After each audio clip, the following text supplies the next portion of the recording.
بسم اللہ الرحمن الرحیم۔ ایپیسوڈ 2۔ بسم اللہ الرحمن الرحیم۔ کتاب کا نام سیرت حضرت عمر فاروق رضی اللہ تعالیٰ عنہ، خلیفہ ثانی، عادل حکمران، فاتح روم و فارس، شہید محراب، امیر المؤمنین سیدنا حضرت عمر بن خطاب رضی اللہ تعالیٰ عنہ کی مکمل سیرت کے تابناک نقوش۔ مصنف ڈاکٹر علی محمد الصلابی۔ قسط نمبر 1۔ سیدنا عمر رضی اللہ تعالیٰ عنہ قبل از اسلام، قبول اسلام اور ہجرت مدینہ۔ ابتدائی حالات: نام، نسب، کنیت اور القاب۔ نام عمر اور نسب نامہ یہ ہے: عمر بن خطاب بن نفیل بن عبد العزیٰ بن ریاح بن عبداللہ بن قرط بن رضا بن عدی بن کعب بن لوئی بن غالب القرشی العدوی۔ سیدنا عمر رضی اللہ تعالیٰ عنہ کا نسب نامہ نبی کریم صلی اللہ علیہ وسلم کے ساتھ کعب بن لوئی بن غالب پر پہنچ کر ایک ہو جاتا ہے۔ سیدنا عمر کی کنیت ابو حفص اور لقب فاروق تھا۔ انہوں نے مکہ مکرمہ میں سب کے سامنے اسلام کا اعلان کیا اور اللہ تعالیٰ نے ان کی وجہ سے کفر اور ایمان کے درمیان نمایاں فرق اور امتیاز پیدا کر دیا۔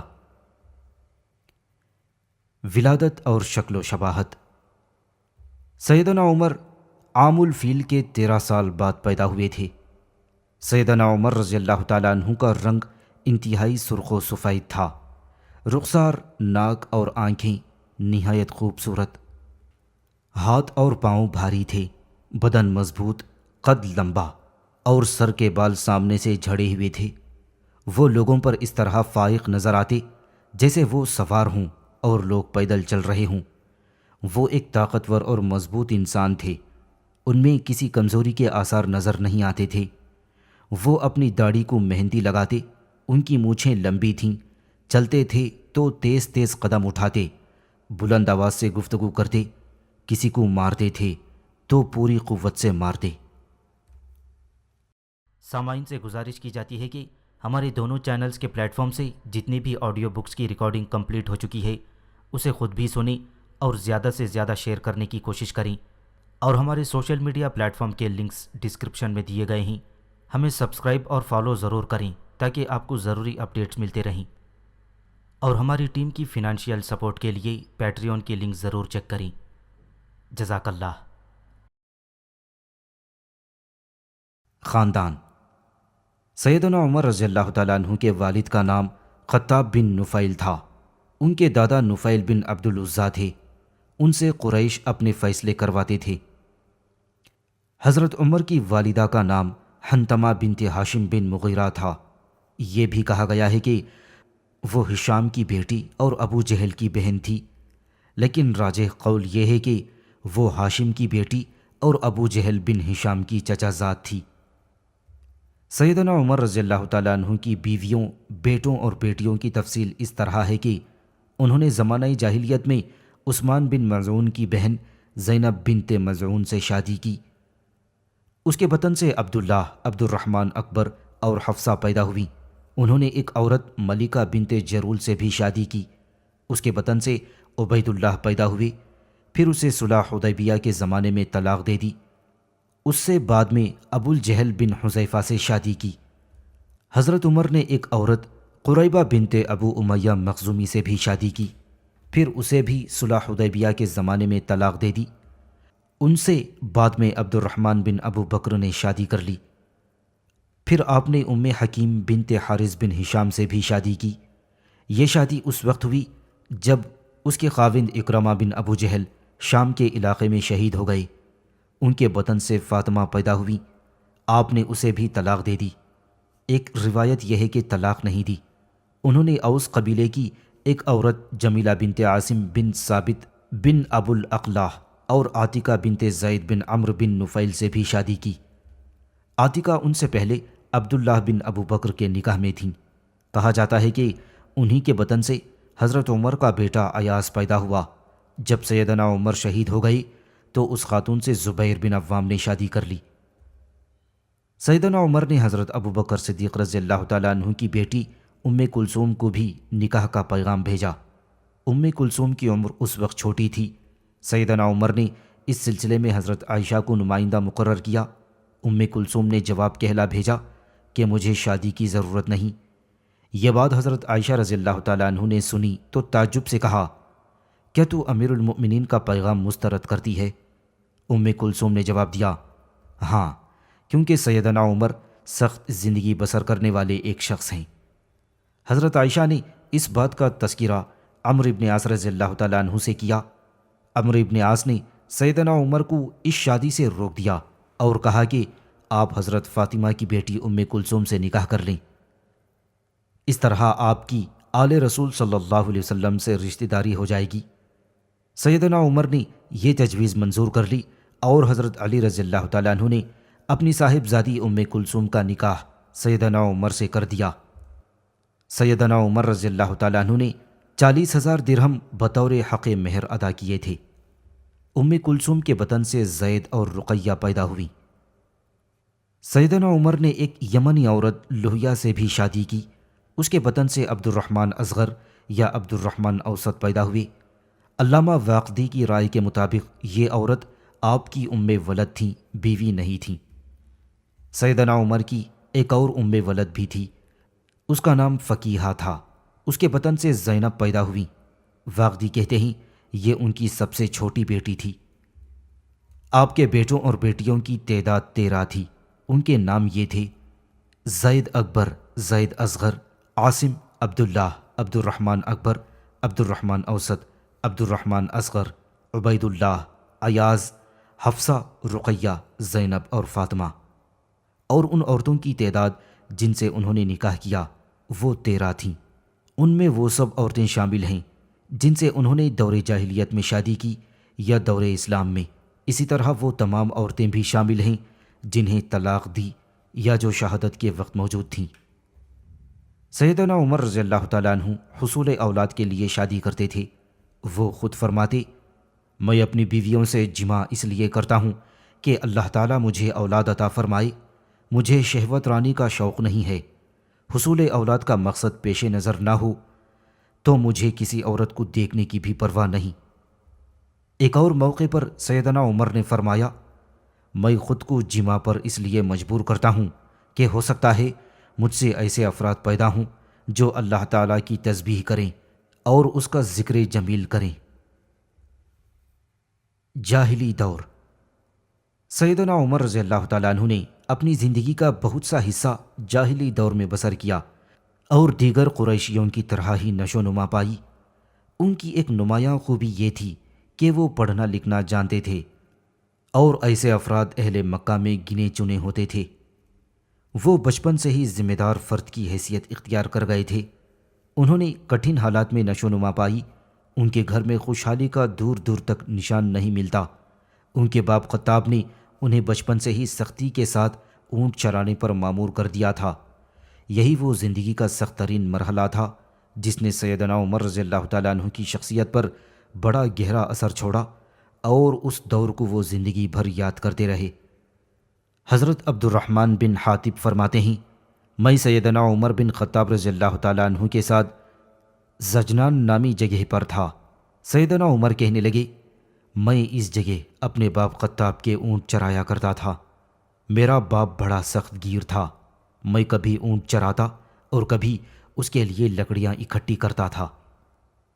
حضرت سعید بن مسیب رحمۃ اللہ علیہ فرماتے ہیں، جب سیدنا عمر حج کے لیے تشریف لے گئے اور زجنان نامی جگہ پر پہنچے تو بلند آواز سے کہنے لگے، نہیں ہے معبود مگر اللہ جو نہایت بلند اور عظیم ہے، جسے چاہتا ہے اور جو چاہتا ہے مرحمت فرماتا ہے۔ میں اس وادی میں خطاب کے اونٹ چرایا کرتا تھا۔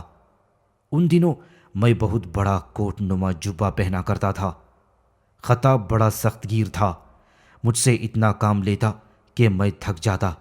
کوئی کوتاہی ہو جاتی تو وہ مجھے مارتا آج میرے اور میرے اللہ کے درمیان کسی کی حاکمیت نہیں ہے۔ اور پھر یہ اشعار پڑھے، لا شیء مما ترا تبقى بشاتها یبقى الالہ ویرد المال والولد۔ ہر وہ چیز جس کی چمک تو دیکھ رہا ہے ختم ہونے والی ہے، صرف اللہ ہی باقی رہے گا۔ ہر قسم کا مال اور اولاد ختم ہو جانے والی چیزیں ہیں۔ لم تغنی عن ہرمز یوم خزائن والخلد قد حاولت عادا فما خلد۔ ہرمز کے جملہ خزانے ایک دن بھی اس کا دفاع نہ کر سکے۔ قوم عاد نے ہمیشہ رہنے کا ارادہ کیا لیکن وہ بھی ہمیشہ نہ رہ سکے۔ ولا سلیمان اذ تجری الریاح لہ والانس والجن فیما بینہا برد۔ حضرت سلیمان علیہ السلام بھی زندہ نہ رہ سکے، حالانکہ ہوائیں، انسان اور جنات سب ان کی پیام رسانی پر مامور تھے۔ این الملوک التی کانت نواہلها من کل اوب الیہا راکب یفد۔ وہ بادشاہ کہاں ہیں جن کے اونٹوں کے ریوڑ ہر جہت سے انہی کی طرف ہانک کر لائے جاتے تھے۔ حوض ہنالک مورود بلا کذب لا بد من ورده یوما کما وردو۔ یہاں موت کا ایک حوض ہے جس میں بلا شبہ ہر ایک کو اترنا ہے۔ جس طرح یہ لوگ اس میں گر گئے اسی طرح ہر شخص اس میں گرے گا۔ سیدنا عمر بن خطاب رضی اللہ تعالیٰ عنہ نہ صرف اپنے باپ کے لیے اونٹ چراتے تھے بلکہ اپنی خالہ کی بکریاں بھی چرایا کرتے تھے۔ ان کی خالہ بنو مخزوم میں سے تھیں۔ سیدنا عمر خود بیان فرماتے ہیں، ایک دن میرے دل میں خیال گزرا کہ میں امیر المؤمنین ہوں، مجھ سے افضل اور کوئی نہیں۔ پس میں اپنے آپ کو اپنی حیثیت باور کرانے کے لیے لوگوں کے مجمع کے درمیان کھڑا ہو گیا اور اپنے آپ سے مخاطب ہو کر کہا، اے ابن خطاب، تو وہی ہے جو اپنی خالہ کی بکریاں چرایا کرتا تھا۔ میری خالہ بنو مخزوم میں سے تھیں۔ محمد بن عمر مخزومی اپنے باپ سے روایت کرتے ہیں کہ ایک دن سیدنا عمر نے لوگوں کو نماز کے لیے بلایا، لوگ اکٹھے ہو گئے اور انہوں نے تکبیر کہی تو سیدنا عمر ممبر پر چڑھ گئے، اللہ کی حمد و ثنا بیان کی اور نبی کریم صلی اللہ علیہ وسلم پر درود و سلام پڑھا اور پھر فرمایا، اے لوگوں، میں اپنی خالہ کی بکریاں چرایا کرتا تھا، وہ مجھے اس کے عوض ایک مٹھی کھجور یا منقع دے دیا کرتی تھیں۔ وہ دن دیکھیے اور آج کا دن دیکھیے۔ پھر وہ ممبر سے نیچے اترے تو عبد الرحمن بن عوف رضی اللہ تعالیٰ عنہ کہنے لگے، اے امیر المؤمنین، آج تو آپ نے خود اپنی برائی بیان کر دی۔ یہ سن کر سیدنا عمر نے فرمایا، افسوس تیرے لیے اے ابن عوف، در حقیقت جب میں تخلیے میں تھا تو میرے دل میں خیال آیا کہ تو امیر المؤمنین ہے، تجھ سے بہتر اور افضل اور کون ہو سکتا ہے؟ پس میں نے چاہا کہ اپنے دل کو اپنی حقیقت سے آگاہ کر دوں۔ ایک روایت میں ہے کہ سیدنا عمر نے کہا، میرے دل میں کچھ غرور آ گیا تھا، میں نے چاہا کہ اپنے آپ کو کچھ پست کر دوں۔ اس میں شک نہیں کہ جاہلی دور میں اونٹ چرانے کی وجہ سے سیدنا عمر میں بہت سی خوبیاں مثلاً تحمل، طاقت، زور آزمائی اور جنگجوئی پیدا ہو گئی تھی۔ یہاں یہ بھی جان لینا چاہیے کہ سیدنا عمر زمانہ جاہلیت میں صرف اونٹ یا بکریاں ہی نہیں چرایا کرتے تھے بلکہ وہ انفوان شباب ہی میں فنون حرب و ضرب کے ماہر ہو گئے تھے۔ وہ کشتیاں لڑتے تھے، گھڑ سواری کے ماہر تھے اور شعر و ادب میں طاق ہو گئے تھے۔ وہ اپنی قوم کی تاریخ اور اس کے تاریخی کردار کو خوب جانتے۔ وہ جاہلیت کے دور میں عرب کی بڑی بڑی منڈیوں، عکاظ، مجنہ اور ظلم مجاز کا دورہ کرتے اور وہاں سے تجارتی فوائد کے ساتھ ساتھ تاریخ عرب کی معرفت بھی حاصل کرتے۔ سابقہ تاریخ میں گزرے ہوئے باہمی مقابلوں اور مایہ ناز کارناموں کا علم بھی حاصل کرتے، کیونکہ ان باتوں کا ذکر منڈیوں میں جمع ہونے والے تمام قبائل کے سامنے ہوتا اور ان امور کو اس دور کے ماہر ادیب اور نقاد خاص عربی انداز میں پیش کرتے۔ یہی وجہ تھی کہ عربی تاریخ زبان زد عام رہتی اور اس پر پردہ نسیان پڑ جانے کا خطرہ کبھی لاحق نہ ہوتا۔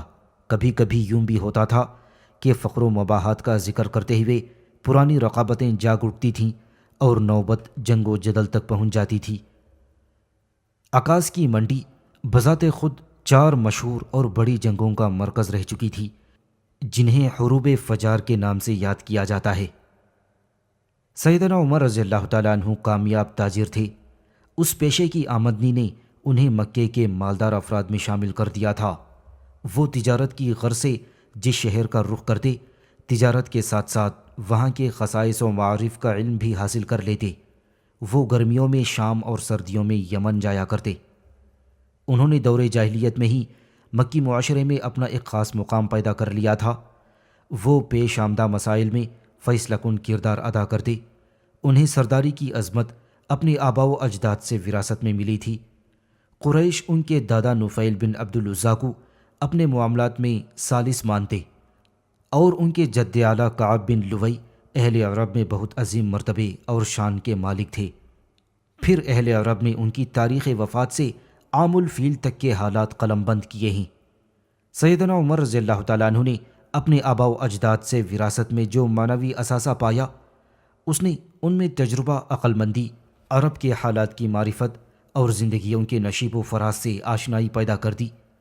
علاوہ ازیں وہ قدرت کی طرف سے بڑا نادر دل و دماغ لائے تھے اور بڑے ذہین و فتین واقع ہوئے تھے۔ اسی لیے لوگ اپنے جھگڑے نمٹانے کے لیے ان سے رجوع کیا کرتے تھے۔ ابن سعد کہتے ہیں، بلا شبہ سیدنا عمر رضی اللہ تعالیٰ عنہ اسلام سے قبل عرب والوں کے جھگڑے چکاتے تھے۔ سیدنا عمر دانا، فصیح و بلیغ، عمدہ رائے رکھنے والے، طاقتور، بردبار، شریف النفس، سردار اور اپنی حجت و دلیل میں طاقت اور وزن رکھنے والی شخصیت تھے۔ یہی وجہ تھی کہ قریش نے انہیں اپنا سفیر مقرر کر رکھا تھا، اور جب کسی قبیلے سے مفاخر بیان کرنے کا مقابلہ ہوتا تو اس کام کے لیے سیدنا عمر رضی اللہ تعالیٰ عنہ ہی کو منتخب کیا جاتا۔ علامہ ابن جوزی رحمۃ اللہ علیہ فرماتے ہیں، سفارت کا منصب سیدنا عمر کو تفویض کیا گیا۔ جب قریش یا کسی اور قبیلے کے درمیان لڑائی کی آگ بھڑک اٹھتی تو سیدنا عمر کو سفیر بنایا جاتا۔ اگر کہیں مفاخر بیان کرنے ہوتے تو تب بھی سیدنا عمر ہی کو منتخب کیا جاتا، اور ان کی سفارت کی کوئی مخالفت نہیں کرتا تھا۔ سیدنا عمر قریشیوں کے تمام عادات، عبادات اور رسوم و رواج کے محافظ سمجھے جاتے تھے۔ وہ جس امر پر یقین رکھتے اس کے تحفظ میں اپنی جان لڑا دیتے۔ ان کی یہی طبیعت تھی جس کے سبب انہوں نے دعوت اسلام کے آغاز میں قریش کا ہر ممکن دفاع کیا۔ سیدنا عمر اس بات سے خائف تھے کہ مبادا یہ نیا دین مکی نظام کو تہس نہس کر دے اور عرب قبائل کی نظر میں اہل مکہ کا مرتبہ گر جائے۔ لوگ اہل مکہ کو بیت اللہ کی وجہ سے قدر کی نگاہوں سے دیکھتے تھے۔ یہی وجہ تھی کہ اہل مکہ مادی اور روحانی دونوں قوتوں سے مالا مال تھے۔ ان کی تجارت ترقی یافتہ تھی اور وہاں بڑے بڑے سرمایہ داروں کا ہجوم رہتا تھا۔ یہی وجہ تھی کہ سرمایہ دار طبقہ دعوت اسلام کا دشمن ہو گیا، اور اس نے اس دین میں داخل ہونے والے کمزور لوگوں کو گردنوں سے دبوچ لیا تھا۔ سیدنا عمر رضی اللہ تعالیٰ عنہ ان کمزور لوگوں پر ظلم کرنے میں سب سے آگے تھے۔ ایک دفعہ وہ اپنی مسلمان لونڈی کو مار رہے تھے۔ اس بیچاری کو اتنا مارا کہ خود تھک گئے اور کچھ دیر کے لیے رک گئے۔ اسی اثنا میں حضرت ابو بکر صدیق رضی اللہ تعالیٰ عنہ وہاں سے گزرے۔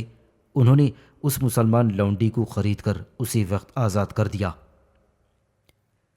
سیدنا عمر رضی اللہ تعالیٰ عنہ نے دور جاہلیت میں ایک لمبی زندگی گزاری تھی۔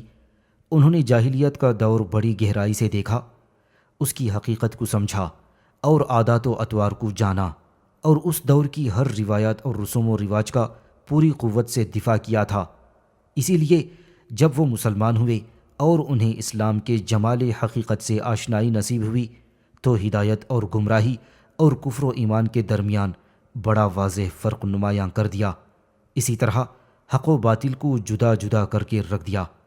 آپ کا ایک مشہور قول ہے، بلا شبہ اس وقت اسلام کے کڑے ایک ایک کر کے توڑ دیے جائیں گے جب اسلام میں ایسے لوگ پیدا ہوں گے جو جاہلیت کو نہ جانتے ہوں۔ قبول اسلام اور ہجرت۔ سیدنا عمر بن خطاب رضی اللہ تعالیٰ عنہ کے دل میں سب سے پہلے ایمان کی کرن اس وقت پھوٹی جب ہجرت حبشہ کا موقع آیا۔ سیدنا عمر نے دیکھا کہ قریش کی چند عورتیں مکہ مکرمہ سے ہجرت کی تیاری کر رہی ہیں۔ وہ سیدنا عمر اور ان جیسے دوسرے افراد کی اذیت رسانیوں سے بہت پریشان تھیں اور اپنے آبائی شہر سے بہت دور جا رہی تھیں۔ انہیں دیکھ کر سیدنا عمر کا دل نرم پڑ گیا۔ انہیں ان عورتوں پر رحم آیا۔ انہیں ان کے ضمیر نے ملامت کی اور ان کی عورتوں سے ایسی ہمدردانہ باتیں کیں۔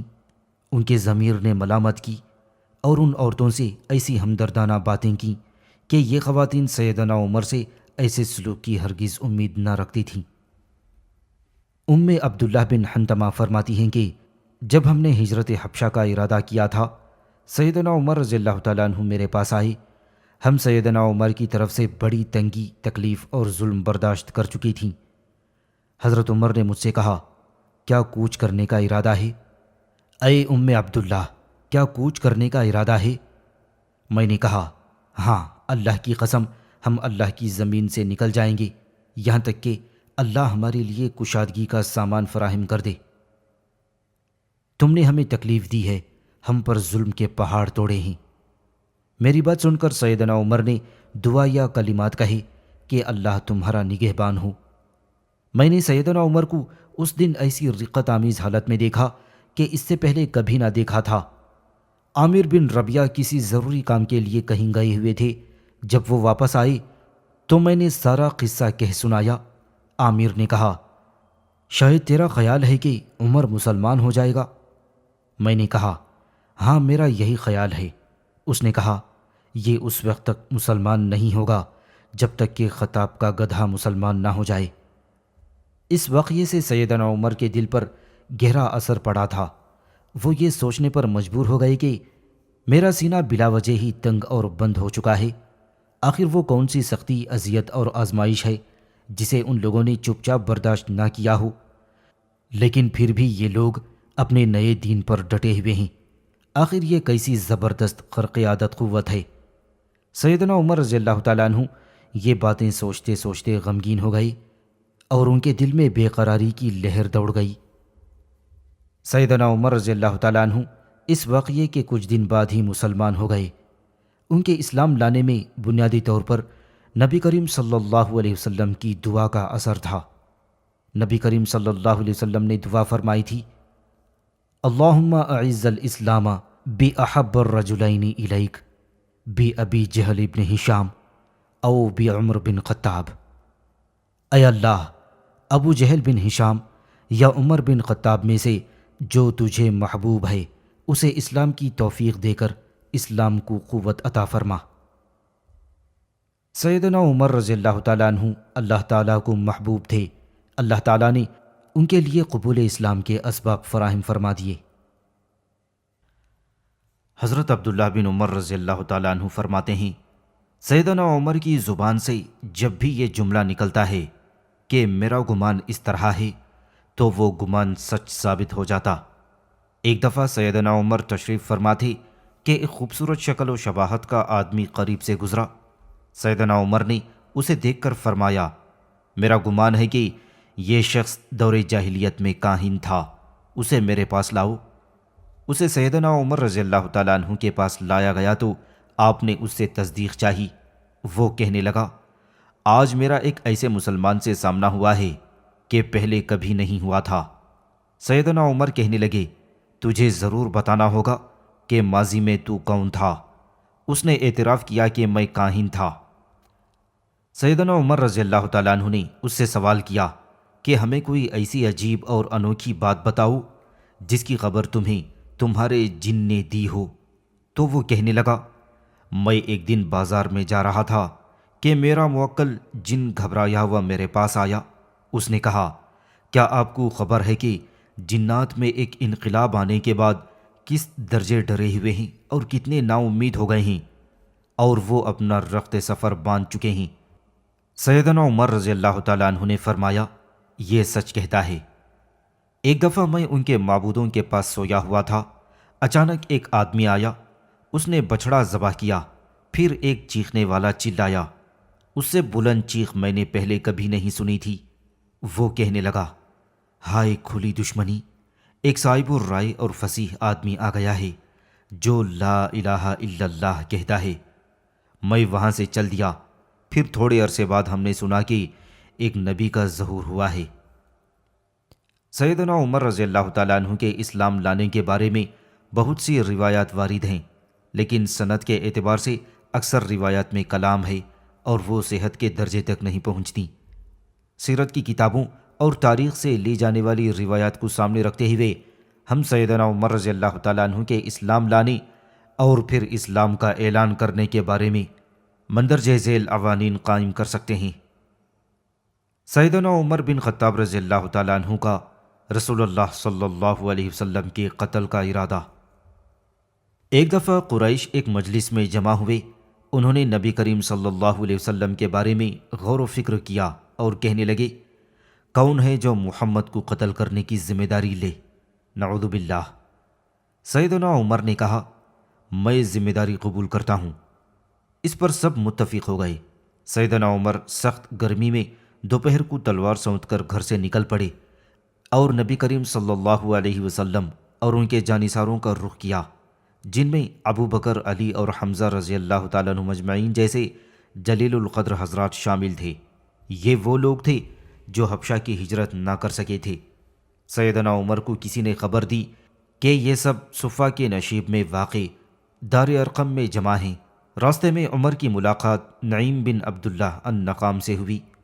اس نے پوچھا، عمر کہاں جا رہے ہو؟ عمر نے کہا، میں اس بے دین کو قتل کرنے جا رہا ہوں جس نے قریش میں تفرقہ ڈالنے کی کوشش کی ہے، ان کی عقلوں کو ناقص گردانا ہے، ان کے دین میں عیب نکالے ہیں اور ان کے معبودوں کو گالی دی ہے۔ یہ سن کر نعیم نے کہا، آپ بہت غلط راستے پر چل رہے ہیں، آپ نے جان کو دھوکے میں ڈالا ہے۔ غور کریں، آپ تمام بنو عدی کو ہلاکت میں ڈال رہے ہیں۔ کیا آپ کو علم نہیں کہ بنو عبد مناف آپ کو زندہ نہیں چھوڑیں گے؟ اسی بحث و مباحثے میں دونوں کی آوازیں بلند ہونے لگیں۔ سیدنا عمر کہنے لگے، مجھے محسوس ہوتا ہے کہ تو بھی بے دین ہو گیا ہے۔ اگر مجھے یقین ہو جائے کہ تو بے دین ہو گیا ہے تو میں پہلے تیری گردن اتار دوں۔ جب نعیم بن عبداللہ نے کہا کہ سیدنا عمر اپنے ارادے سے باز نہیں آنے والے تھے تو انہوں نے کہا، اے عمر، میں آپ کو یہ خبر دیتا ہوں کہ آپ کے بہنوی اور ان کے تمام اہل خانہ مسلمان ہو چکے ہیں اور آپ بدستور اپنی گمراہی پر اڑے ہوئے ہیں۔ یہ بات سن کر سیدنا عمر نے فوراً کہا، مجھے ان کے نام بتاؤ۔ نعیم نے کہا، وہ آپ کے چچا زاد اور آپ کی بہن ہیں۔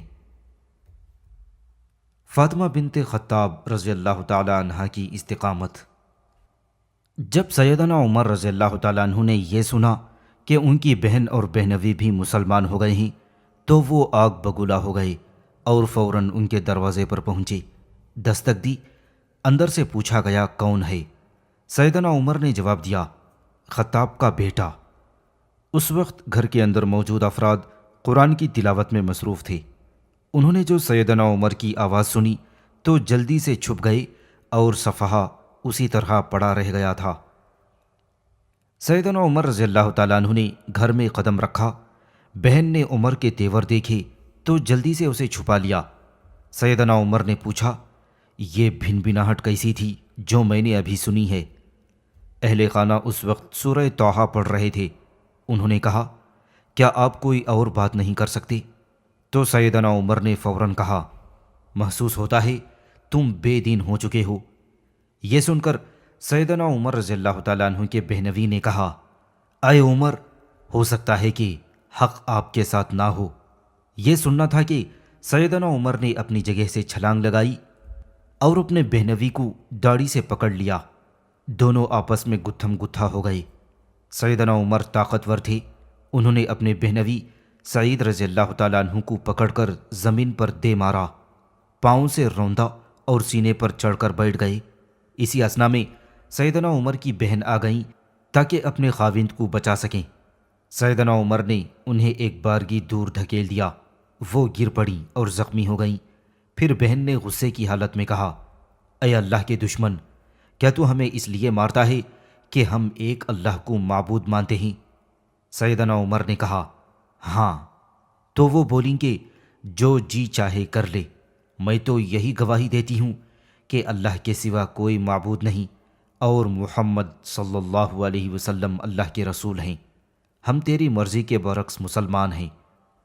جب سیدنا عمر نے اپنی بہن کی یہ جرأت مندانہ باتیں سنی تو سعید رضی اللہ تعالیٰ عنہ کے سینے سے اٹھ کر کھڑے ہو گئے اور سیدھے ہو کر بیٹھ گئے۔ پھر نرمی سے کہا، مجھے وہ صحیفہ دکھاؤ جسے تم لوگ پڑھ رہے تھے۔ بہن نے صحیفہ دینے سے انکار کر دیا۔ سیدنا عمر نے کہا، تیری خرابی ہو، دراصل تیری باتیں میرے دل میں گھر کر گئی ہیں، میں اسے دیکھنا چاہتا ہوں اور وعدہ کرتا ہوں کہ میں اس کی توہین نہیں کروں گا۔ بہن بولی، تم پلید ہو، لا یمسہ الا المطہرون، اسے صرف پاکیزہ لوگ ہی چھو سکتے ہیں، اٹھ جاؤ، غسل کرو یا وضو کرو۔ سیدنا عمر اسی وقت گئے، غسل کیا اور بہن کے پاس آئے تو انہوں نے صحیفہ سیدنا عمر کے ہاتھ میں دے دیا۔ سیدنا عمر نے اس صحیفے میں سورہ طٰہٰ اور دیگر کئی صورتیں پڑھیں۔ آغاز میں بسم اللہ الرحمن الرحیم پڑھیں۔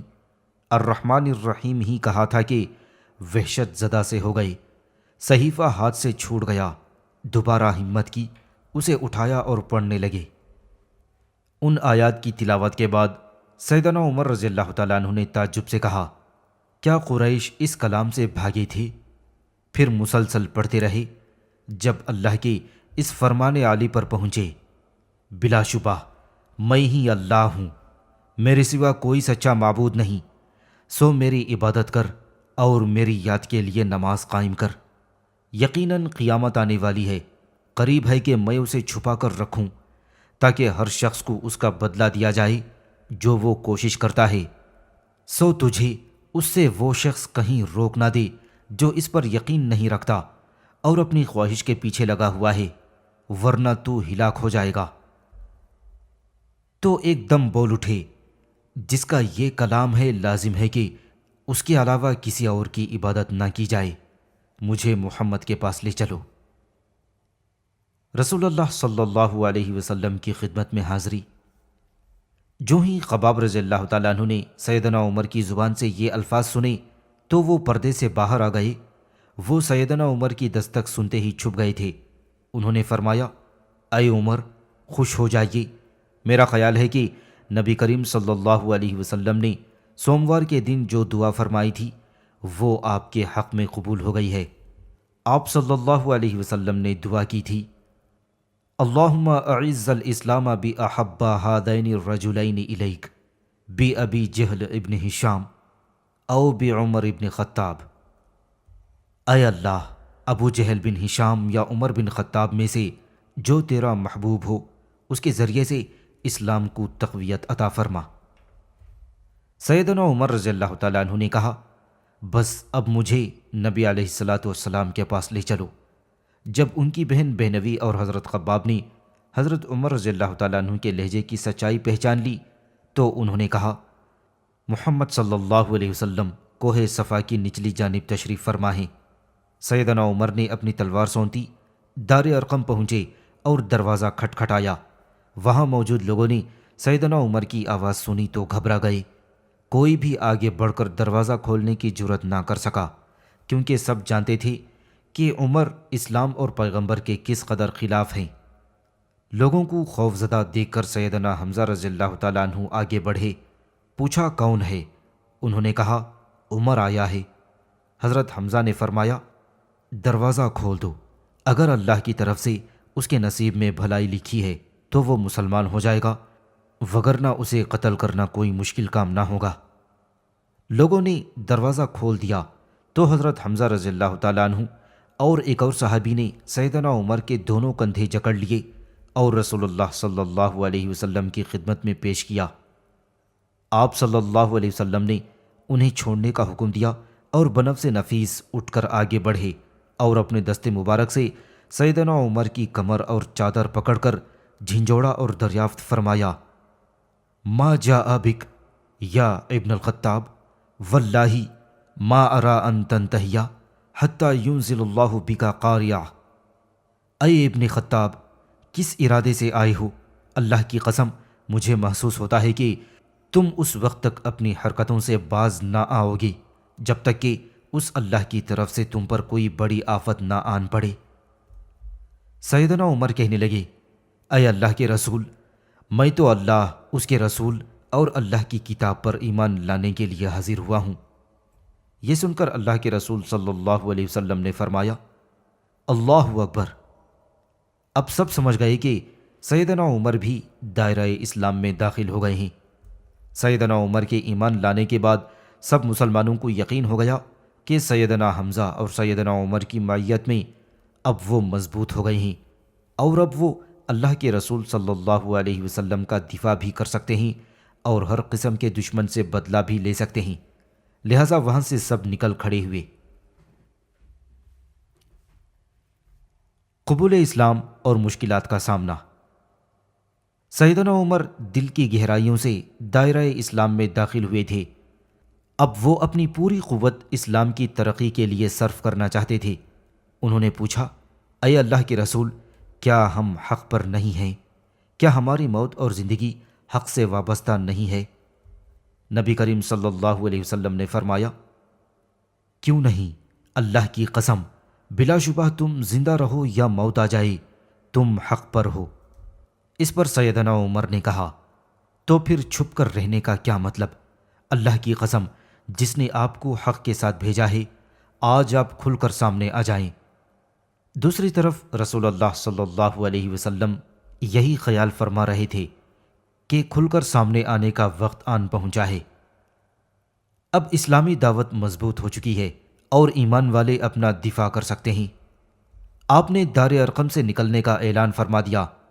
نبی کریم صلی اللہ علیہ وسلم جانثاروں کی دو قطاروں کے درمیان وہاں سے نکلے۔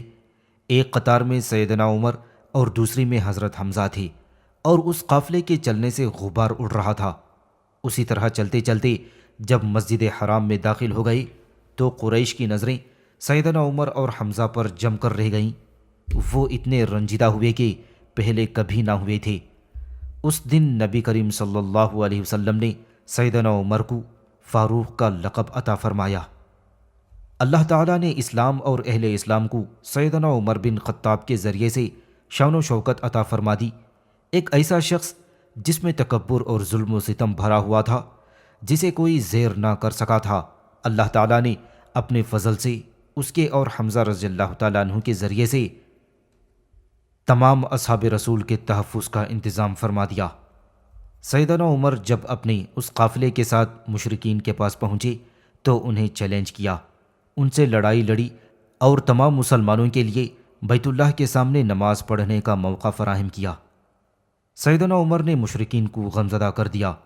وہ خود فرماتے ہیں، میرا دل چاہتا تھا کہ میں کفر کے سرداروں کو اپنے اسلام لانے کی خبر دے دوں۔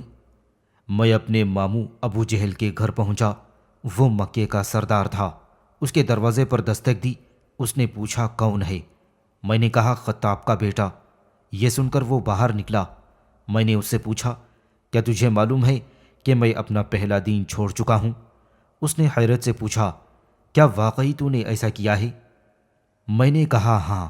تو اس نے کہا، ایسا ہرگز نہ کرنا۔ میں نے کہا، میں تو ایسا ہی کروں گا۔ ابو جہل دوبارہ یہی الفاظ کہتا ہوا دروازہ بند کر کے اندر چلا گیا۔ میں نے سوچا اتنا کافی نہیں ہے۔ میں ایک اور سردار کے دروازے پر پہنچا۔ دروازہ کھٹکھٹایا۔ اندر سے پوچھا گیا، کون ہے؟ میں نے کہا، خطاب کا بیٹا۔ وہ باہر آیا تو میں نے کہا، کیا تجھے خبر ہے کہ میں اپنا پہلا دین چھوڑ چکا ہوں؟ اس نے کہا، کیا واقعی تو نے ایسا کیا ہے؟ میں نے کہا، ہاں۔ اس نے کہا، ایسا مت کرنا۔ پھر وہ بھی واپس گھر میں گھس گیا اور دروازہ بند کر لیا۔ اس کے بعد بھی مجھے تسلی نہ ہوئی۔ ایک آدمی نے مشورہ دیا کہ اگر آپ اپنے اسلام کے بارے میں سب کو خبر دینا چاہتے ہیں تو اس کی ترکیب یہ ہے کہ جب لوگ حتیم میں مجلس لگا کر بیٹھیں گے تو وہاں ایک آدمی جمیل بن معمر بھی ہوگا۔ آپ اس کے پاس بیٹھ کر کہہ دیں، کیا تجھے علم ہے کہ میں نے اپنا پہلا دین چھوڑ دیا ہے؟ میں نے ایسا ہی کیا۔ اس نے سنتے ہی بآواز بلند سب کو خبردار کر دیا کہ سنو، خطاب کا بیٹا بے دین ہو گیا ہے۔ یہ سننا تھا کہ وہ سب مجھ پر ٹوٹ پڑے۔ وہ مجھے اور میں انہیں مارنے لگا۔ ایک اور روایت میں ہے کہ سیدنا عمر رضی اللہ تعالیٰ عنہ لوگوں سے مسلسل لڑتے رہے، یہاں تک کہ سورج سر پر پہنچ گیا۔ پھر سیدنا عمر کچھ نرم پڑ گئے اور بیٹھ گئے۔ لوگ ان کے پاس کھڑے تھے۔ انہوں نے کہا، جو تمہارے جی میں آئی کرو، بس اللہ کی قسم اگر ہم 300 آدمی ہوتے تو یا تو تم ہمارے لیے میدان چھوڑ دیتے یا ہم تمہارے لیے چھوڑ دیتے۔ اسی دوران ایک آدمی ریشمی حلہ اور کڑھائی والی قمیص پہنے وہاں آیا اور پوچھنے لگا، کیا معاملہ ہے؟ لوگوں نے کہا، ابن خطاب بے دین ہو گیا ہے۔ تو اس نے کہا، پھر کیا ہوا؟ ایک آدمی نے اپنے لیے اپنی مرضی سے کوئی دین پسند کر لیا ہے تو تمہیں کیا تمہیں یہ خیال نہ آیا کہ تم سے بنو عدی اپنے آدمی کا انتقام لیں گے؟ یہ بات سنتے ہی لوگ ایک بارگی سیدنا عمر کو چھوڑ کر پیچھے ہٹ گئے۔ میں نے اپنے باپ سیدنا عمر رضی اللہ تعالیٰ عنہ سے مدینے میں آ کر پوچھا، ابا جان، وہ کون آدمی تھا جس نے اس دن لوگوں کو آپ سے دور ہٹایا تھا؟ سیدنا عمر رضی اللہ تعالیٰ عنہ نے کہا، بیٹا، وہ عاص بن وائل سہمی تھا۔ مسلمان ہونے کا دن اور اس دن مسلمانوں کی تعداد۔ سیدنا عمر بن خطاب رضی اللہ تعالیٰ عنہ نبوت کے 6 سال ذوالحجہ کے مہینے میں 27 سال کی عمر میں دائرہ اسلام میں داخل ہوئے۔ وہ حضرت حمزہ رضی اللہ تعالیٰ عنہ کے 3 دن بعد مسلمان ہوئے تھے۔ ان دنوں مسلمانوں کی تعداد 39 تھی۔ سیدنا عمر فرماتے ہیں کہ جس دن میں مسلمان ہوا تھا تو مسلمانوں کی تعداد 39 تھی۔ میں نے مسلمان ہو کر ان کی تعداد 40 کر دی۔ اللہ تعالیٰ نے دین کو تقویت بخشی اور دین اسلام کھل کر سامنے آ گیا۔ ایک روایت کے مطابق ان دنوں مسلمان ہونے والے مرد حضرات کی تعداد 40 یا اس سے کچھ زیادہ تھی، جبکہ عورتوں کی تعداد 11 تھی، اور سیدنا عمر انہیں نہیں جانتے تھے کیونکہ اکثر اہل اسلام اپنے اسلام کو پوشیدہ رکھتے تھے۔ ایک طرف عمومی طور پر مشرکین کا ڈر تھا تو دوسری طرف وہ سیدنا عمر رضی اللہ تعالیٰ عنہ کی شدت سے بھی سخت خائف رہتے تھے۔ سیدنا عمر نے 40 کی تکمیل کا تذکرہ کیا لیکن عورتوں کا تذکرہ نہیں کیا۔ سیدنا عمر رضی اللہ تعالیٰ عنہ کے قبول اسلام کا اسلامی دعوت پر اثر۔ حضرت عبداللہ بن مسعود رضی اللہ تعالیٰ عنہ فرماتے ہیں، جب سیدنا عمر مسلمان ہوئے تو ہم طاقتور ہو گئے۔ ان سے پہلے ہم نہ بیت اللہ کا طواف کر سکتے تھے، نہ ہی ہمیں وہاں نماز پڑھنے کی اجازت تھی۔ جب سیدنا عمر مسلمان ہوئے تو انہوں نے مشرکین سے لڑائی کی۔ پھر ہم نے مسجد حرام میں نماز بھی پڑھی اور بیت اللہ کا طواف بھی کیا۔ مزید فرماتے ہیں، سیدنا عمر رضی اللہ تعالیٰ عنہ کا اسلام لانا عظیم فتح تھی، اور ان کی ہجرت فتح کی نوید اور ان کی امارت باعث رحمت۔ مجھے یاد ہے کہ سیدنا عمر کے اسلام لانے سے پہلے ہم بیت اللہ کا طواف کر سکتے، نہ کہ اس کے قریب نماز پڑھ سکتے تھے۔ جبکہ سیدنا عمر مسلمان ہو گئے تو ہم نے مشرکین سے لڑائی کی، یہاں تک کہ انہوں نے ہمارا راستہ چھوڑ دیا اور ہم نے حرم میں نماز ادا کی۔ صہیب بن سنان رضی اللہ تعالیٰ عنہ فرماتے ہیں، جب سیدنا عمر مسلمان ہوئے تو اسلام کھل کر سامنے آ گیا اور سیدنا عمر نے لوگوں کو اعلانیہ اسلام کی طرف بلایا۔ ہم بیت اللہ کے گرد حلقوں کی شکل میں بیٹھے، ہم نے بیت اللہ کا طواف کیا، اور جس نے ہم سے سختی کی ہم نے اس کا ڈٹ کر مقابلہ کیا۔ ایک شاعر کا قول سیدنا عمر کی زندگی کی کس قدر سچی ترجمانی کرتا ہے۔ اسلام مخفی تھا، اس شخص سے ظاہر کر دیا، اندھیروں کو ختم کیا اور روپوشی کی حالت بھی ختم کر دی۔ میری مراد اس شخص سے یعنی فاروق ہیں جنہوں نے بزور شمشیر کفر اور ایمان کے درمیان واضح فرق کر دیا۔ ہجرت مدینہ۔ سیدنا عمر رضی اللہ تعالیٰ عنہ نے اعلانیہ ہجرت فرمائی۔ حضرت ابن عباس فرماتے ہیں، مجھے حضرت علی رضی اللہ تعالیٰ عنہ نے بتایا کہ سیدنا عمر بن خطاب وہ شخص ہیں جنہوں نے اعلانیہ ہجرت فرمائی، جبکہ باقی تمام مہاجرین نے خفیہ ہجرت فرمائی تھی۔ سیدنا عمر رضی اللہ تعالیٰ عنہ نے جب ہجرت کا ارادہ فرمایا تو تلوار گلے میں ڈالی، کندھے پر کمان رکھی، ہاتھ میں تیر تھامے اور نیزہ پہلو میں رکھا اور سیدھے بیت اللہ کے پاس پہنچے۔ لوگ مسجد حرام کے صحن میں بیٹھے تھے۔ انہوں نے سب کی موجودگی میں بیت اللہ کے گرد اطمینان سے 7 چکر مکمل فرمائے، پھر مقام ابراہیم پر پہنچے اور تسلی سے نماز ادا کی۔ پھر باری باری ہر مجلس میں پہنچے اور کہا، چہرے بدشکل ہو جائیں، اللہ تعالیٰ صرف تم جیسے لوگوں کی ناک خاک آلودہ کریں گے۔ جو چاہتا ہے کہ اس کی ماں اسے گم پائے، اس کے بچے یتیم ہو جائیں، اس کی بیوی بیوہ ہو جائے، وہ مجھے حرم سے باہر وادی میں ملے۔ حضرت علی فرماتے ہیں چند کمزور مسلمانوں کے سوا وہاں کوئی نہ آیا۔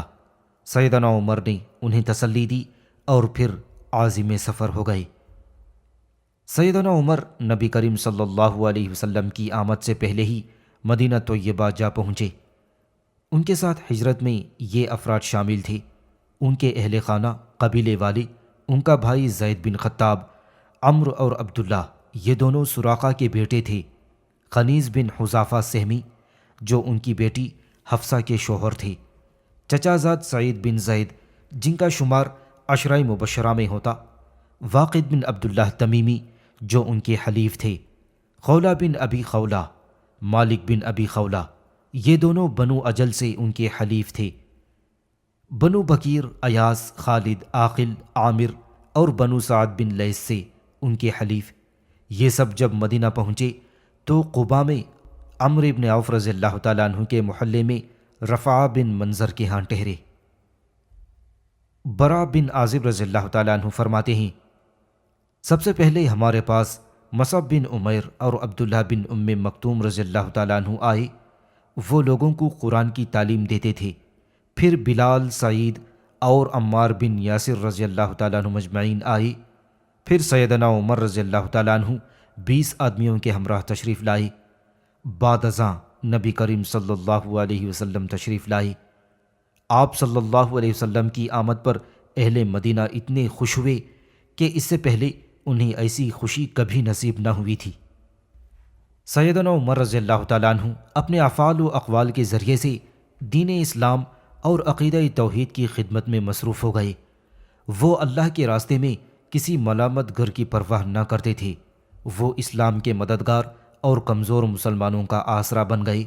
وہ بہت سے مسلمانوں کو ساتھ لے کر مکے سے مدینہ پہنچے اور ان کے ساتھ ان کے اہل خانہ اور حلفاء کی کثیر تعداد بھی موجود تھی۔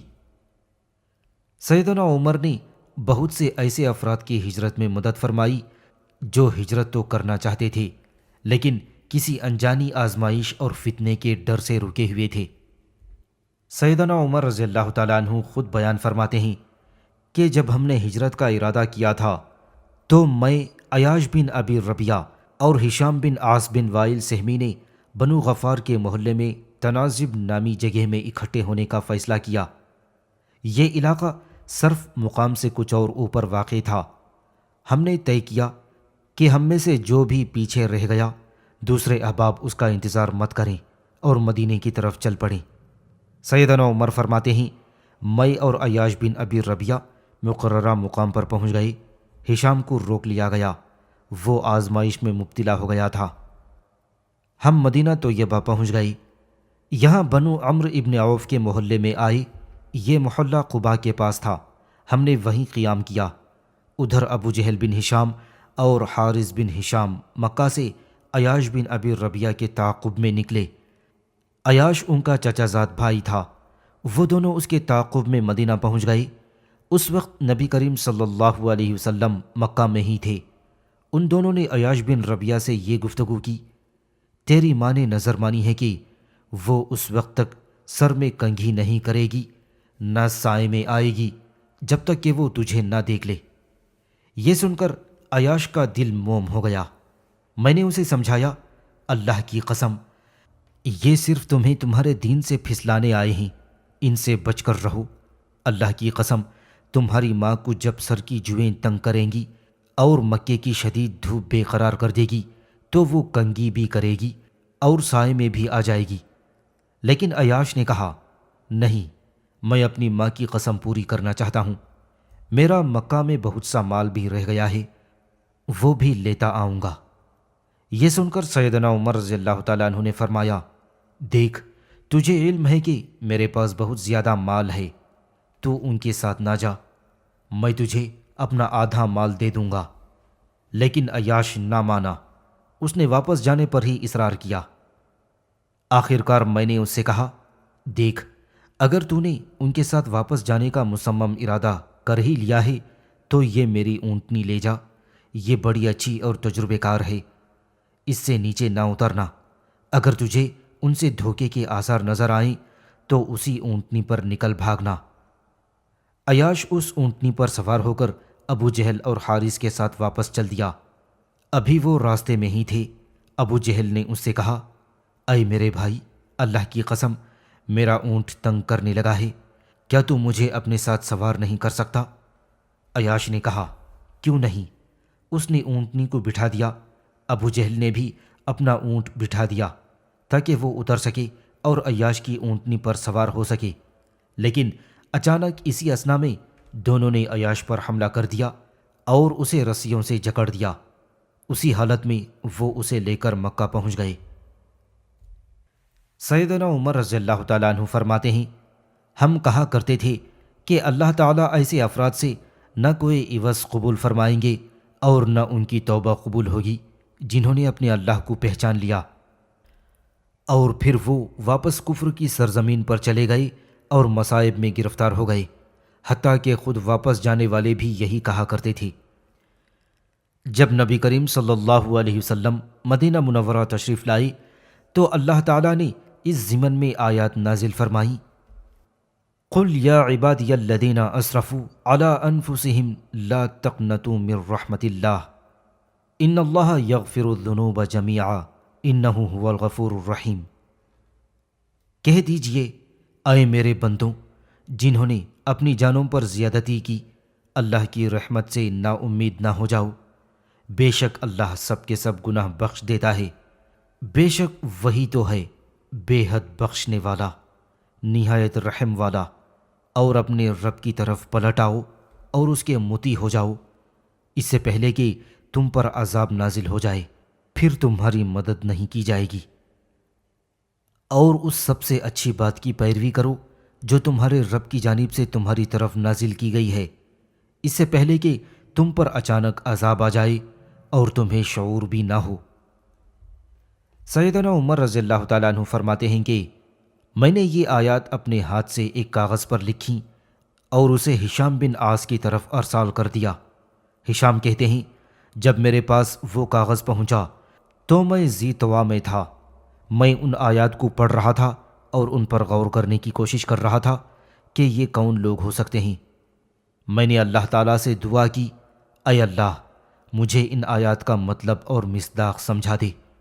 اللہ تعالیٰ نے میرے دل میں یہ بات ڈال دی کہ یہ آیات تو ہمارے ہی بارے میں نازل ہوئی ہیں، اور یہ وہی باتیں ہیں جو ہم اپنے بارے میں کہتے تھے اور دیگر لوگ بھی کہا کرتے تھے۔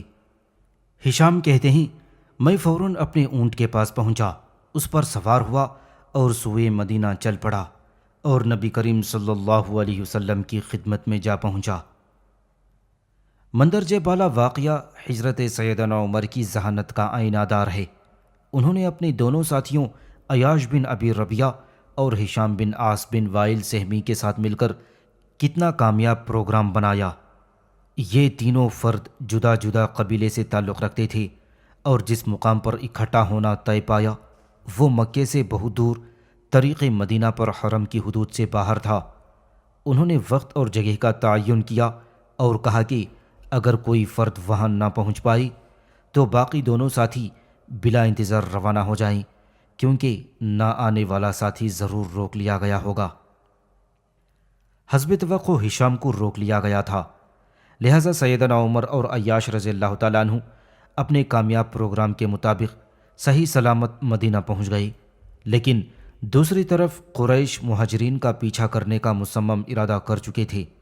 انہوں نے مکمل منصوبہ بندی کی جسے پایہ تکمیل تک پہنچانے کے لیے عیاش کے اقیافی بھائی ابو جہل اور حارث میدان عمل میں آئے۔ عیاش بن ابی ربیعہ کو اس لحاظ سے اطمینان دلایا جا سکتا تھا کہ معاملہ ان کی ماں کا ہے اور وہ دونوں ماں کی طرف سے اس کے بھائی ہیں۔ ابو جہل نے اس رشتے کے اعتبار سے بھرپور منصوبہ بندی کی۔ سیدنا عمر رضی اللہ تعالیٰ عنہ کی چھٹی حص فوراً پہچان گئی کہ اس کے ساتھ دھوکہ ہوگا اور اسے قید کر لیا جائے گا۔ یہ واقعہ سیدنا عمر کی بے خطا فراست کا روشن ثبوت ہے۔ سیدنا عمر اخوت اسلامی کے عظیم پیکر نظر آتے ہیں۔ اس کا اندازہ اس حقیقت سے کیا جا سکتا ہے کہ وہ اپنے بھائی عیاش رضی اللہ تعالیٰ عنہ کے لیے اپنے مال کی قربانی پر بھی رضامند تھے، تاکہ ان کا بھائی ابو جہل کے چنگل سے بچ جائے اور کسی فتنے میں مبتلا ہو کر اپنے دین کو نقصان نہ پہنچا بیٹھے۔ لیکن عیاش اپنی ماں کی محبت میں گرفتار ہو گیا، ماں کا نام سنتے ہی پگھل گیا۔ وہ مکہ جا کر اپنی ماں کی قسم پوری کرنے کے لیے تیار ہو گیا اور اپنا مال لانے کا منصوبہ بھی سوچنے لگا۔ اس کی غیرت نے سیدنا عمر کا آدھا مال لینے سے بھی انکار کر دیا، کیونکہ خود اس کا مال مکہ میں موجود تھا۔ بہرحال سیدنا عمر بڑے دور اندیش تھے، وہ سمجھ گئے تھے کہ ان کے بھائی کا کیسا منحوس انجام ہونے والا تھا اور اس کے ساتھ مکہ میں کیا بیتنے والی تھی۔ وہ اپنی تمام تر کوششوں کے باوجود عیاش کو مطمئن نہ کر سکے کہ اسے اپنی عمدہ اور وفادار اونٹنی عطا کر دی، اور حسب توقع ایسا ہی ہوا کہ مشرق غدار نکلا۔ یہاں یہ بات بھی قابل توجہ ہے کہ مسلمانوں میں یہ بات مشہور ہو چکی تھی کہ ایسے لوگوں سے اللہ کوئی عوض اور توبہ تک قبول نہیں کرے گا، کیونکہ انہوں نے خود اپنی جانوں کو فتنے میں ڈالا ہے اور جاہلی معاشرے میں ٹہرے ہیں۔ اس پر اللہ تعالیٰ کا یہ فرمان نازل ہوا، قُلْ يَا عِبَادِيَ الَّذِينَ أَسْرَفُوا عَلَىٰ أَنفُسِهِمْ لَا تَقْنَطُوا مِن رَحْمَتِ اللَّهِ۔ ابھی یہ آیات نازل ہی ہوئی تھیں کہ سیدنا عمر نے جلد از جلد اپنے دونوں جگری دوستوں عیاش اور ہشام کی طرف لکھ بھیجیں تاکہ وہ ایک دفعہ پھر کفر کی سرزمین سے نکلنے کی کوشش کریں۔ غور کیا جائے تو معلوم ہوگا کہ سیدنا عمر کتنے عظیم و جلیل انسان تھے اور کتنی بلندی پر فائز تھے کہ عیاش کو آدھے مال کی پیشکش بھی کر ڈالی، اسے اپنی اونٹنی عنایت کی اور اسے کوئی آر نہیں دلائی، برا بھلا بھی نہیں کہا کہ تو نے میری بات تسلیم نہ کی۔ ان پر تو جذبہ و وفائے محبت چھپا ہوا تھا۔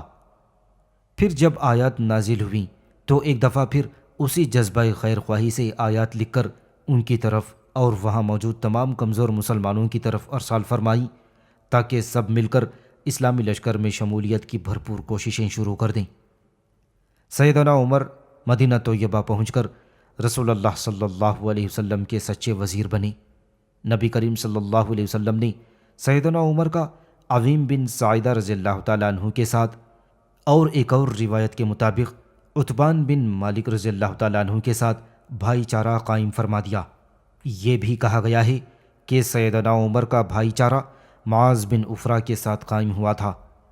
علامہ ابن عبد الہادی فرماتے ہیں، ان تمام روایات میں کوئی تناقض نہیں، ہو سکتا ہے مختلف اوقات میں ان تینوں ہی سے سیدنا عمر کا بھائی چارہ قائم ہوا ہو، اور یہ بات ناممکن نہیں ہے۔